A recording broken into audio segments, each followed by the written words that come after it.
शांति अपने दोनों बच्चों गुड्डू और गुड़िया को लेकर अपनी माँ के घर जा रही थी। गर्मियों की छुट्टियां शुरू हो गई थीं और उसके बच्चे हर साल की तरह अपनी नानी के घर जाने के लिए बहुत खुश थे। बड़ी अजीब बात है ना माँ, हर साल तो हमारी छुट्टियां होने से पहले ही नानी हमें इतने फोन करती थी कि जल्दी से आ जाओ, जल्दी से आ जाओ, लेकिन इस बार उन्होंने एक बार भी हमें फोन नहीं किया। हाँ माँ, ऐसा क्यों? क्या नानी हमसे नाराज है?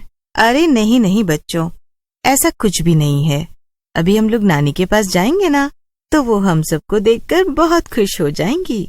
थोड़ी देर में वो सब अपनी नानी के घर पहुंच गए। शांति ने अपने घर का दरवाजा खटखटाया, लेकिन बहुत देर तक उसकी माँ घर से बाहर नहीं आई। अरे ये क्या, माँ दरवाजा क्यों नहीं खोल रही हैं? क्या वो घर पे नहीं है? वैसे भी हमने उन्हें अपने आने के बारे में बताया नहीं था। ये देखकर गुड्डू और गुड़िया जोर जोर से दरवाजा खटखटाने लगते हैं। नहीं नहीं माँ, वो देखो ना, दरवाजा बाहर से नहीं बंद है। अगर नानी कहीं गई होती तो यहाँ ताला लगा होता। इसका मतलब कि वो अंदर ही है। थोड़ी देर में उनकी नानी बाहर आ जाती है। वो शांति और उसके बच्चों को देखकर खुश नहीं होती हैं। अरे माँ, मैं कब से दरवाजा खटखटा रही थी, मगर आप खोल ही नहीं रही थी। क्या हुआ? आप सो रही थी क्या? हाँ, मैं सो रही थी, लेकिन तुम लोग यहाँ ऐसे अचानक क्यों आ गए हो? अरे हम तो आपको अचानक आकर सरप्राइज देना चाहते थे। अरे नहीं, ऐसी बात नहीं है। वो मेरी तबीयत कुछ ठीक नहीं है, इसलिए। अब दरवाजे पर ही खड़ी रखोगी या अंदर आने को भी कहोगी माँ? इतना कहकर शांति और उसके बच्चे घर के अंदर आ जाते हैं। उनकी नानी बिना किसी से कुछ बात किए अपने कमरे में चली जाती है। माँ, कुछ तो गड़बड़ जरूर है। नानी को कुछ न कुछ तो हुआ है, वरना वो ऐसे बर्ताव नहीं करती। हाँ गुड़िया बेटा, अब तो मुझे भी कुछ अजीब सा लग रहा है। खैर तुम दोनों हाथ मुंह धो लो, मैं कुछ खाने को देती हूँ। शांति अपनी माँ के कमरे में जाती है और देखती है कि पूरे कमरे में बहुत गंदगी फैली हुई थी और उसकी माँ चुपचाप बिस्तर में लेटी हुई थी। ये सब क्या है माँ? आप तो कभी भी कमरे को इतना गंदा नहीं रखती थी, तो फिर ये अचानक से आपने इतनी गंदगी क्यों फैला रखी है? अरे मेरा घर है, मैं इसे जैसे चाहे रखूं, इससे तुझे क्या? ये क्या माँ, मैं इतने दिनों बाद आई हूँ और आप मुझसे ऐसे बातें कर रही हैं। देखो मेरी तबीयत कुछ ठीक नहीं है, अब तुम यहाँ से जाओ, बाद में आना। तो माँ, आपने कुछ खाना नहीं बनाया है क्या? क्यों, तूने मुझे आने से पहले बताया था क्या, जो मैं तेरे लिए 56 भोग बना के रखती? जा यहाँ से, मैंने कुछ नहीं बनाया है। शांति चुपचाप वहाँ से दुखी होकर चली जाती है। वो रसोई में जाकर अपने बच्चों के लिए कुछ खाना बनाने लगती है। न जाने माँ को क्या हो गया है, पहले तो उन्होंने कभी भी मुझसे ऐसे बात नहीं की। अगर उन्हें किसी बात की नाराजगी है तो मुझसे कहना तो चाहिए। ऐसे नाराज रहकर भला क्या मिलेगा? शांति खुद से ही बातें कर रही थी कि तभी उसे गुड्डू और गुड़िया के रोने की आवाज आती है। अरे ये क्या, ये बच्चे क्यों रो रहे हैं? इनका फिर से आपस में झगड़ा हो गया है क्या? शांति भाग के जाती है और देखती है कि गुड़िया एक तरफ गिरी पड़ी है और रो रही है, वहीं दूसरी तरफ गुड्डू को उसकी नानी ने पकड़ रखा था। माँ, ये आप क्या कर रही हैं? शांति जाकर गुड्डू को बचा लेती है। तभी उसकी माँ गुस्से में बोलती है, तूने अपने बच्चों को तमीज नहीं सिखाई है क्या? मैंने इनको साफ साफ मना किया था कि कुछ भी हो जाए ये ऊपर मेरे कमरे में ना आए, लेकिन इन्होंने मेरी बात नहीं मानी। अरे माँ, तो वो तो बच्चे ही हैं ना, उनसे गलती हो गई, आप उन्हें ऐसे मार क्यों रही हैं? लेकिन मुझसे जबान मत लड़ा, ये मेरा घर है और जो मैं कहूंगी वो ही सबको मानना होगा। इसलिए अब अगर किसी ने भी मेरा कहा नहीं माना तो उसकी खैर नहीं। इतना कहकर शांति की माँ गुस्से में वापस अपने कमरे में चली गई। शांति और उसके बच्चे ये सब देखकर बहुत परेशान थे। माँ, मुझे यहाँ नहीं रहना है, चलो हम वापस अपने घर चलते हैं। हाँ माँ, यहाँ से चलो। नहीं बच्चों, ऐसे नहीं बोलते। नानी माँ तुम दोनों से बहुत प्यार करती है ना, तो क्या वो तुम पे थोड़ा सा गुस्सा भी नहीं कर सकती? नहीं माँ, वो हमारी नानी माँ। ये तुम क्या कह रहे हो गुड्डू? गुड्डू की बात सुनकर शांति दंग रह जाती है। बेटा, मुझे भी कुछ समझ नहीं आ रहा कि तुम ये क्या कह रहे हो, जरा ठीक से तो समझाओ। माँ, मैं और गुड़िया खेल रहे थे और खेलते खेलते हमारी बॉल नानी के कमरे में चली गई थी। जब हम उसे लेने गए तो हमने देखा कि नानी के कमरे में एकदम अंधेरा था। फिर गुड़िया ने कमरे की लाइट जला दी और नानी वहाँ नहीं थी। क्या?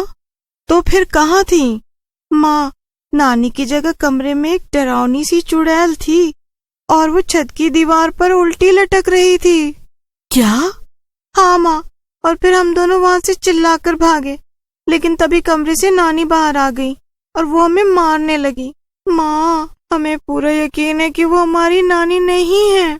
बच्चों, अगर तुम दोनों सच कह रहे हो तो तुम्हें यहाँ नहीं रुकना चाहिए।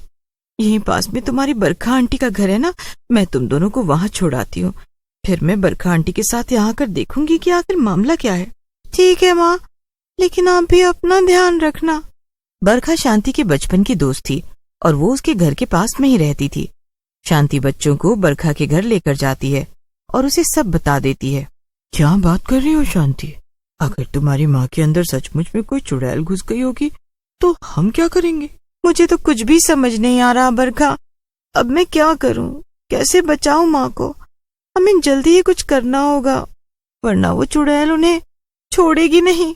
तभी बरखा का पति शांति से कहता है, शांति, वैसे मेरे हिसाब से हमें तुम्हारी माँ पर कुछ समय नजर रखनी चाहिए। शायद इससे हमें पता चल जाए कि वो चुड़ैल तुम्हारी माँ से क्या चाहती है।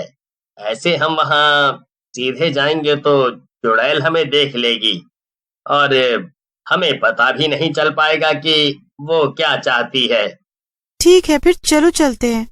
बरखा, तुझे याद है ना कि मेरे घर के पीछे में खुफिया दरवाजा है जिससे हम आसानी से घर के अंदर जा सकते हैं और माँ को पता भी नहीं चलेगा। हाँ, याद है ना, जब भी हम देर तक पार्टी करके घर लौटते थे तब तो उसी दरवाजे से अंदर जाती थी ताकि आंटी को पता ना चल सके। हाँ, अब जल्दी से चलते हैं बरखा, ये हंसी मजाक करने का वक्त नहीं है। मुझे माँ की बहुत चिंता हो रही है, उनकी जान खतरे में है। शांति और बरखा शांति के घर चले जाते हैं। शांति फुसफुसाते हुए बरखा से कहती है, चलो बरखा, ऊपर चलते हैं माँ के कमरे में। हाँ ठीक है, चलो, मगर बिल्कुल भी शोर मत करना। हमें चुपचाप जाकर पता करना पड़ेगा कि आखिर वहाँ हो क्या रहा है। वो दोनों अपनी माँ के कमरे तक पहुँचती हैं और तभी उन्हें कुछ आवाजें सुनाई देती हैं। एक आवाज काफी डरावनी थी और दूसरी आवाज शांति की माँ की थी।